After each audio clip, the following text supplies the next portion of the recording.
Leitura bíblica do Antigo e Novo Testamento. Porção de hoje.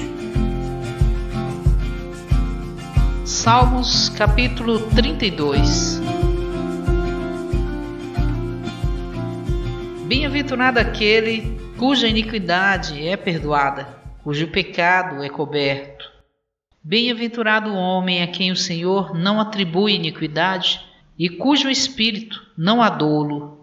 Enquanto calei os meus pecados, envelheceram os meus ossos pelos meus constantes gemidos todo dia. Porque a tua mão pesava dia e noite sobre mim, e o meu vigor se tornou em sequidão de estio. Confessei-te o meu pecado, e a minha iniquidade não mais ocultei. Disse, confessarei ao Senhor as minhas transgressões, e tu perdoar-te a iniquidade do meu coração.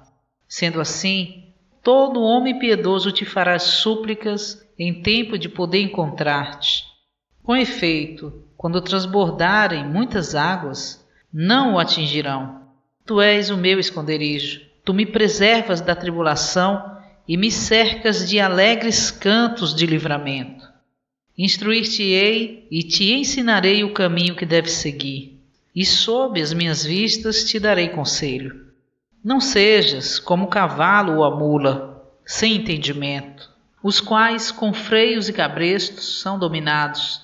De outra sorte não te obedece. Muito sofrimento terá de cumprir o ímpio, mas o que confia no Senhor, a misericórdia o assistirá. Alegrai-vos no Senhor e regozijai-vos, ó justos. Exultai, vós todos que sois retos de coração.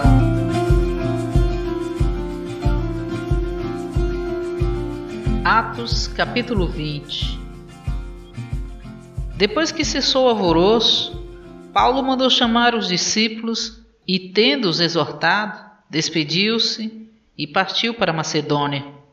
Havendo atravessado aquelas regiões e exortando-os com muitas palavras, foi à Grécia. E tendo passado ali 3 meses, visto ter havido uma conspiração por parte dos judeus contra ele, quando estava para partir rumo à Síria, determinou voltar pela Macedônia.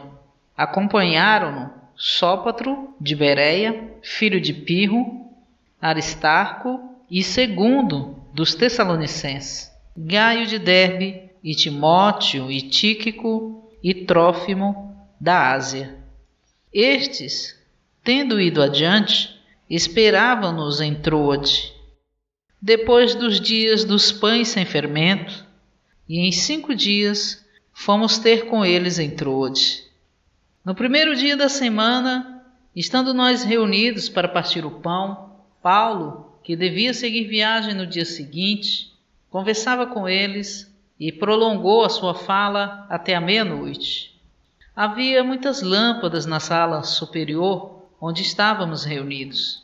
E certo jovem de nome Eutico, que estava sentado na janela, caiu em profundo sono enquanto Paulo prolongava sua conversa. Vencido pelo sono, caiu do 3º andar e foi levantado morto. Descendo, porém, Paulo debruçou-se sobre ele e, abraçando-o, disse: Não vos perturbeis, pois a sua alma está nele. E tendo subido e partido o pão e comido, falou longamente até ao romper do dia, e então partiu. E conduziram vivo o rapaz e foram grandemente consolados.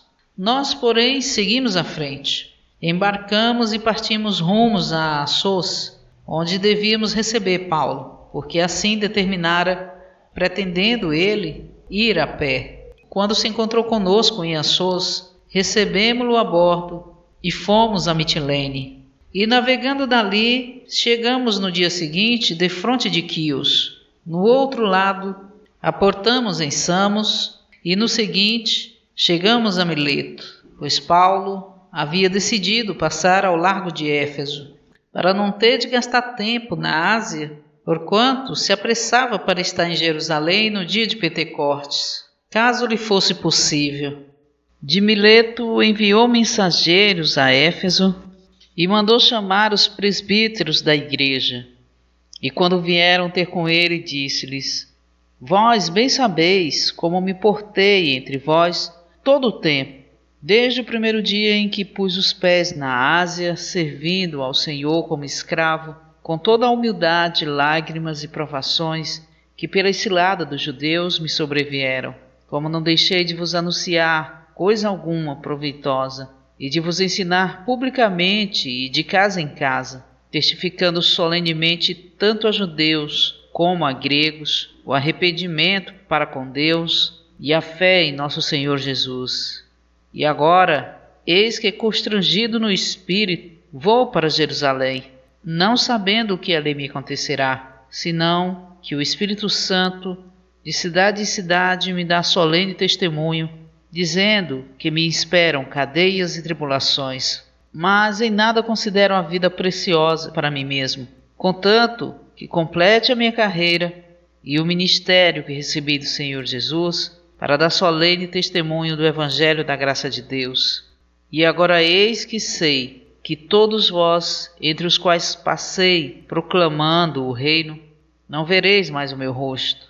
Portanto, eu vos testifico no dia de hoje que estou limpo do sangue de todos, pois não deixei de vos anunciar todo o desígnio de Deus. Olhai por vós mesmos e por todo o rebanho no meio do qual o Espírito Santo vos pôs por supervisores para apacentar a igreja de Deus, a qual ele adquiriu com seu próprio sangue.